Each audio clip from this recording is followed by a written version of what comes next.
الرحمن الرحیم الحمد للہ رب العالمین والصلاة والسلام علی اشرف الانبیاء والمرسلین نبینا محمد وعلی آلہ واصحابہ ومن تبعہم بإحسان الی یوم الدین اما بعد۔ بلوغ المرام من ادلۃ الاحکام کے کتاب الحج سے باب صفت الحج یعنی حج کا طریقہ، اور اس میں سیدنا جابر بن عبداللہ رضی اللہ تعالیٰ عنہ کی جو طویل حدیث ہے جس میں اللہ کے رسول صلی اللہ علیہ وسلم کے احرام باندھنے سے لے کر حج کے مکمل کرنے تک کے تمام کیفیتوں کا ذکر ہے، اور اس باب میں وہ سب سے تفصیلی حدیث ہے۔ اس حدیث کا نصف حصہ ہم نے پڑھا تھا اور وقوف عرفہ تک ہم پہنچے تھے کہ جس میں اللہ کے رسول صلی اللہ علیہ وسلم نے خطبہ دیا، اور اس کے بعد جو ہے آپ نے اذان اور اقامت جو ہے اذان دلوائی، اور ایک اقامت کے ساتھ 2 نمازیں ظہر اور عصر کی آپ نے وہاں باجماعت پڑھائیں۔ اور ایک بات ذہن میں رکھیے گا کہ اللہ کے رسول صلی اللہ علیہ وسلم جو ہے یہ ساری کیفیت جو ہے اس سے پہلے کا جو وقت تھا وہ آپ عرفہ میں داخل نہیں ہوئے، عرفہ سے باہر، لیکن پھر اس کے بعد اندر عرفہ میں داخل ہو کر آپ نے خطبہ وغیرہ اور یہ سب چیزیں کی۔ اور جو لوگ بھی عرفہ سے باہر ہوں ان کے لیے وہاں باضابطہ نشان لگا رکھے ہیں کہ وہ ظہر کی نماز کے بعد کم از کم وہ یا ظہر کی نماز کے وقت تک جو ہے وہ اس عرفہ کی حدود کے اندر داخل ہو جانے چاہیے، ٹھیک ہے، یہ ایک ان کے لیے ضروری چیز ہوتی ہے۔ ثم ركب حتى أتى الموقف، حتى أتى الموقف، پھر آپ صلی اللہ علیہ وسلم اپنی اونٹنی پر سوار ہوئے، خطبہ دینے کے بعد نماز پڑھانے کے بعد پھر آپ اپنے اونٹنی پر سوار ہوئے، فأتى الموقف، پھر آپ کھڑے ہونے کی جگہ تشریف لائے۔ اب وہ کھڑے ہونے کی جگہ کون سی تھی؟ یہ جو وہاں جو جبل رحمت جس کو کہا جاتا ہے، لیکن آپ نے یہ بات فرما دی تھی کہ وقفت هنا والعرفۃ كلها موقف، میں یہاں کھڑا ہوا ہوں لیکن پورا عرفہ کیا ہے؟ کھڑے ہونے کی جگہ ہے۔ تو یہ ضروری نہیں کہ وہیں کھڑا ہوا جائے، چونکہ بہت طویل بڑا میدان ہے اور لاکھوں لوگ وہاں پر جاتے ہیں، تو ان کو پھر اگر کسی ایک چھوٹے سے حصے کا اگر پابند کر دیا جائے تو یہ چیز عملی طور پر ممکن بھی نہیں ہے اور مشقت کا سبب ہے۔ فجعل بطن ناقة القصواء إلى الصخرات وجعل جبل المشاة بين يديه واستقبل القبلة فلم يزل واقفا حتى غربت الشمس۔ تو کیا کیا؟ ثم فجعل بطن ناقته القصواء الى الصخرات، تو اپنی جو اونٹنی ہے قصوہ اس کا پیٹ جو ہے وہ صخرات کی طرف آپ نے رکھا، وجعل جبل المشاة بین یدیہ، اور جبل مشاة اپنے سامنے رکھا، واستقبل القبلہ، اور قبلہ رخ ہو گئے، فلم یزل واقفا حتی غربت الشمس، تو آپ وہیں پر کھڑے رہے یہاں تک کہ سورج غروب ہو گیا۔ وذهبت الصفرة قلیلا، اور اس کی جو کیا کہتے ہیں زردی ہے سورج کی وہ بھی تھوڑی بہت ختم ہو گئی، حتی غاب القرص، یہاں تک کہ وہ جو ٹکیا ہے کس چیز کی؟ سورج کی جو ٹکیا ہے وہ بھی آنکھوں سے غائب ہو گئی۔ ودافع وقد شنق للناس شنق للقصواء الزمام حتى رأسها ليصيب مورك رحله۔ اب جو ہے اللہ کے رسول صلی اللہ علیہ وسلم نے اپنے اونٹنی کو باہر نکلنے کے لیے گویا تیار کیا ہے، اور اس کی کیفیت یہ ہوئے کہ اپنے اونٹوں کا جو ہے اونٹنی کو ایک مہار جو تھی اس کی وہ اس قدر آپ نے کھینچ کے رکھی تھی۔ شنقہ مطلب ہوتا ہے ایک ایسا سختی کے ساتھ کھینچنا، تو قصوہ کی زمام کو یعنی اس کی مہار کو اتنی تیزی کے ساتھ آپ نے کھینچا، حتی ان رأسہ لیصیب مورک رحلہ، یہاں تک کہ اس کی جو اونٹنی کی کا جو سر ہے وہ کجاوے کے اگلے حصے سے، رحل یعنی کجاوے کے اگلے حصے سے لگ رہا تھا۔ وہ مقصد کیا تھا کہ تاکہ تیزی کے ساتھ بھاگ نہ جائے اور آہستہ آہستہ چلے۔ اور اس میں یہ خاص طور سے احتیاط آج بھی الحمدللہ وہاں حکومت اور ذمہ داران یہ کرتے ہیں کہ کوئی شخص غروب شمس سے پہلے نہ نکل جائے۔ اب دیکھیے عجیب بات یہ ہے کہ سورج غروب ہوتا ہے تو مغرب کا وقت ہوتا ہے، لیکن حکم یہ ہے کہ سورج کا غروب ہوا تو آپ نے فوراً نکل پڑنا، مغرب نہیں پڑھنی، وہاں سے نکل پڑنا ہے مزدلفہ کی طرف۔ اب مزدلفہ پہنچتے پہنچتے آپ کو جتنی لیٹ ہو جائے، لیکن آپ نے مغرب اور عشاء وہاں پہنچ کر پڑھنی ہے جمع کر کے۔ تو اس اعتبار سے آپ صلی اللہ علیہ وسلم نے جو وَيَقُولُ بِيَدِهِ الْيُمْنَى يَا أَيُّهَا النَّاسُ السَّكِينَةَ السَّكِينَةَ، اور آپ اپنے فرما رہے تھے اپنے دانے ہاتھ کے اشارے کے ساتھ، اے لوگو آہستہ آہستہ، اے لوگو آہستہ آہستہ نکلنا ہے۔ وَكُلَّمَا أَتَى جَبَلًا مِنَ الْجِبَالِ أَرْخَى لَهَا قَرِيرًا حَتَّى تَصْعُدَ، اور جب بھی کوئی پہاڑ آتا، کوئی اونچائی آتی، تو آپ پھر اونٹ کی مہار کو تھوڑا سا کیا کہتے ہیں ڈھیلی چھوڑ دیتے تاکہ وہ آسانی کے ساتھ چڑھ سکے، اور جہاں اس کا چلنا آسان ہوتا تو مہار کھینچ لیتے تاکہ وہ آہستہ آہستہ چلے، ٹھیک ہے۔ حتی اتی المزدلفہ، یہاں تک کہ آپ سے مزدلفہ تشریف لائے، فصلی بها المغرب والعشاء، پھر آپ نے وہاں اپنے مغرب کی نماز پڑھی، عشاء کی نماز پڑھی۔ وہ مجھے ایک منظر بڑا خوبصورت یاد آتا آج تک بھی، کہ نمرہ سے مسجد نمرہ کے پاس سے جو وہ سڑک ہے، بہت چوڑی سڑک ہے، وہ یہاں پر تو اس طرح کی کسی سڑک کا تصور بھی نہیں کیا جا سکتا، وہ کتنی لین بڑی سڑک ہے۔ تو وہاں ایک انسانوں کا بہت بڑا ہجوم، میں سمجھتا ہوں کم از کم 50,000 انسانوں کا ہجوم تھا، جو اور اس میں ظاہر ہے ناواقف لوگ ہوتے ہیں، ان کو اتنا ان نزاکتوں کا پتہ نہیں ہوتا ہے کہ صاحب کس وقت یہاں سے نکلنا ہے، اگر وہ وقت سے پہلے نکل جائیں تو گویا ان کا حج خراب ہوتا ہے۔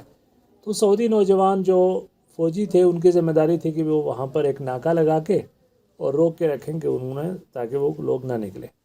اچھا، وہ سعودی جو ہیں وہ جنوب کے علاقے کے بیچارے فوجی تھے، چھوٹے چھوٹے قد کے، سانولے سانولے رنگ کے، ان کے پر نظر ہی نہیں پڑتی تھی، لیکن ان کی طاقت اور ان کی ٹریننگ کا منظر میں نے دیکھا کہ جب انہوں نے دیکھا کہ ان کا ناکہ توڑ کر اور بند توڑ کر لوگ جو ہے وہ اتنا بڑا ہجوم جو ہے آگے بڑھ گیا ہے، تو انہوں نے کیا کیا کہ انتہائی سرعت کے ساتھ انہوں نے ہجوم کے آگے دوڑنا شروع کر دیا۔ ہجوم کے آگے وہ دوڑے ہیں کوئی تقریباً 50 میٹر، اور دوڑنے کے بعد انہوں نے ایک دم وہاں کھڑے ہو کے ایک دوسرے کے بازو کے ساتھ بازو ملا کے وہ ایک دیوار کی طرح کھڑے ہو گئے۔ اور آپ تصور کیجئے کہ ادھر سے جو ہے لوگوں کا سرپٹ دوڑتا ہوا، کم از کم 50,000 آدمیوں کا مجمع، 50 میں سے 25 کر دیجئے، 25 میں سے 10 کر دیجئے، اور 20-25 فوجی ہیں، اور وہ سارا کا سارا جو ہے وہ جیسے سمندر کی لہریں کسی چٹان سے ٹکراتی ہیں، اس طریقے سے وہ پورا کا پورا مجمع ان کے ہاتھوں سے ٹکرایا اور پیچھے ہٹ گیا۔ اتنی ہمت کے ساتھ اور اتنی بہادری کے ساتھ انہوں نے اپنی جان کو جوخم میں ڈال کے اس مجمع کو وہاں روکا، تاکہ یہ لوگ شریعت کے متعین کردہ وقت کے بعد ہی یہاں سے نکلیں۔ تو یہ چیز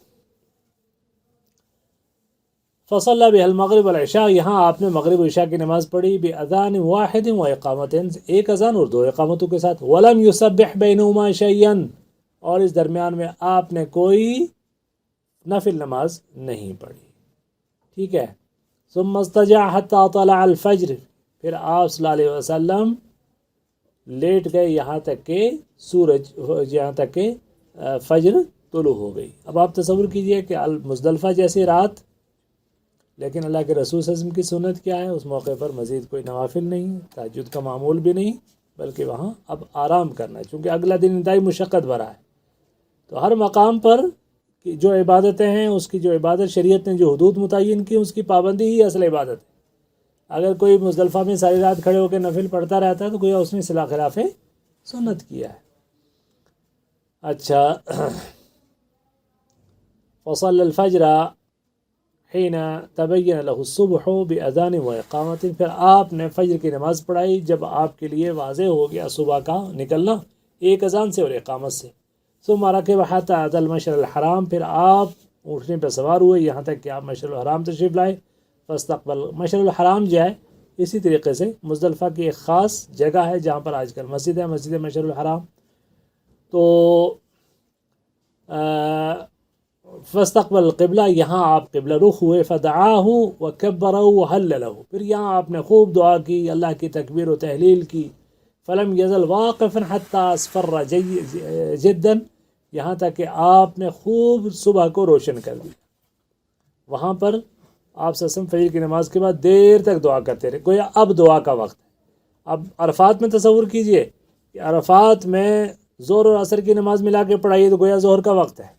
اب ظہر کے وقت سے لے کر مغرب تک مسلسل آپ ایک جگہ کھڑے ہو کے دعاؤں میں اور تکبیر و تحلیل میں مصروف رہے ہیں، اور پھر اس کے بعد مزدلفہ میں پہنچ کر آرام فرمایا ہے، فرض نمازیں پڑھی ہیں، آرام فرمایا ہے، فجر کی نماز پڑھی ہے، اور پڑھنے کے بعد پھر اب خوب جو ہے روشن ہونے تک، اسفار تک آپ نے خوب دعائیں کی ہیں مشعر الحرام کے پاس.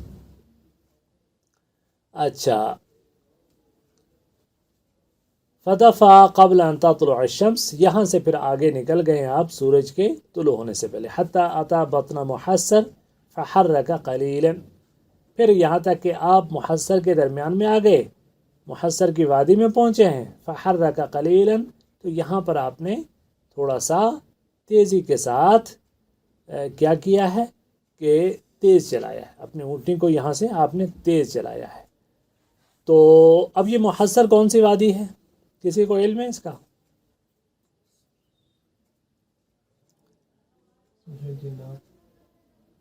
محصر یہ وہ وادی ہے کہ جہاں پر ابرہہ کے لشکر کو اللہ تعالیٰ نے روک دیا تھا، جہاں ابرہہ کے لشکر کو اللہ تعالیٰ نے روک دیا تھا. تو یہ چونکہ عذاب والی جگہ تھی، تو یہاں آپ سے تھوڑا سا وہاں سے سورت کے ساتھ نکلے. اور آپ کا یہ اسوہ مبارکہ ہے کہ جن جگہوں پر اللہ کا عذاب نازل ہوا ہے وہاں آپ سے رکتے نہیں تھے، وہاں سے تیزی کے ساتھ نکل جایا کرتے تھے. تو یہ محصر کی جگہ ہے، ٹھیک ہے. ثم سلک طریق الوسطی التی تخرج للجمرۃ الکبریٰ، پھر آپ نے درمیان کا راستہ اختیار کیا جو جمرۃ الکبریٰ تک پہنچتا ہے. وہ بڑا کنکر جہاں مارا جاتا ہے، جس کو لوگ بڑا شیطان کہتے ہیں، حالانکہ اسے شیطان کہنے کی کوئی دلیل موجود نہیں ہے، بلکہ آپ اس کو جمرہ وسطیٰ کہا جاتا ہے، ٹھیک ہے، جمرہ کبریٰ کہا. حتی اتی الجمرۃ التی عند الشجرہ، پھر آپ اس جمرہ کے پاس پہنچے جو درخت کے پاس ہے. فرماها بسبع حصیات، تو آپ نے اس کے اوپر رمی کی، یعنی پتھر پھینکا. بسبع حصیات، 7 کنکریاں. یکبر مع کل حصاة منها، ہر تکبیر کے ساتھ آپ تکبیر کریں، اللہ اکبر اللہ اکبر اللہ اکبر، اس طریقے سے. وکل حصاة مثل حصى الخزف، اور ہر جو کیا کہتے ہیں اس کو کنکری تھی وہ ایک اس کے برابر اس میں آ جانے والی، انگلیوں کے درمیان میں آ جانے کے برابر، ہی نہیں جیسے آپ چنے کے برابر یا تھوڑی سی اس سے بڑی، لیکن یہ جو بہت بڑے بڑے وہاں پتھر وغیرہ اس طرح کی کوئی چیز نہیں. اور جوالا وہاں پر آج کل چپلیں اتار کے مارتے ہیں. اور دیکھیے اسلام کا ایسا لوگوں نے کچھ میں نے دیکھا مجنون قسم کے لوگ جو ہے، خاص طور سے یہ ساری زیارتیں ہمارے ہندوستان پاکستان میں ہیں، تو وہ جو ہے دور سے جیسے وہ بالنگ کرتے ہوئے جاتے ہیں، وہ دور سے ایک بزرگ جو ہے بابا وہ دوڑتا ہے جا کے مارتا ہے پتھر، کچھ جوتے مارتے ہیں، کچھ عجیب حرکتیں ہیں. تو یہ اس طرح کی چیزیں ایک انتہائی سنجیدہ قسم کی عبادت، اس عبادت کو اس طرح کا رنگ دینا یہ انتہائی حماقت ہے. اور میں آپ سے عرض کروں کہ یہ تمام چیزیں ان کی ایک علامتی حیثیت ہے، اور اصل اللہ تعالیٰ کی عبادت ہے. یہ عبادت کے مختلف رنگ ہیں. اب اللہ کے رسول صلی اللہ علیہ وسلم نے جو ہے وہ حضرت عمر بن خطاب رضی اللہ تعالیٰ عنہ حجر اسود پہ تشریف لائے، آ کے اس کو بوسہ دیا اور کہا کہ میں جانتا ہوں کہ تو ایک پتھر ہے، نہ تو کوئی فائدہ پہنچا سکتا ہے نہ نقصان پہنچا سکتا ہے. اگر اللہ کے رسول کو میں نے نہ دیکھا ہوتا تجھے بوسہ دیتے ہوئے، میں تجھے کوئی بوسہ نہ دیتا. یہ ہے عبادت. اب آپ تصور کیجئے کہ رمل کے بارے میں نے کل آپ کو بتایا تھا کہ رمل کا کہ سبب کیا تھی. کفار نے کہا کہ ان کو تو یثرب کا بخار جو ہے کمزور کر گیا ہے، تو وہاں اپنی طاقت اور قوت دکھانے کی ضرورت تھی. آج تک کوئی ضرورت نہیں ہے، لیکن وہ ایک عبادت کا حصہ ہے. مسعی میں صحیح بین الصفا والمروہ کے درمیان نشیبی جگہ میں جو دوڑنا ہے، وہ حضرت حاجر سے منسوب ایک چیز ہے. آج اس کی ضرورت نہیں، لیکن وہ ایک عبادت کا، اللہ کے ذکر کا، اس کے حکم کی اطاعت کا ایک ذریعہ وہ کرنا ہے. یہ اسی طرح پتھر مارنا بھی ہے، اور وہاں اس طرح کی جو حرکتیں کرنا، یہ گویا ایک عبادت کو جو ہے خراب کرنے والی بات ہے.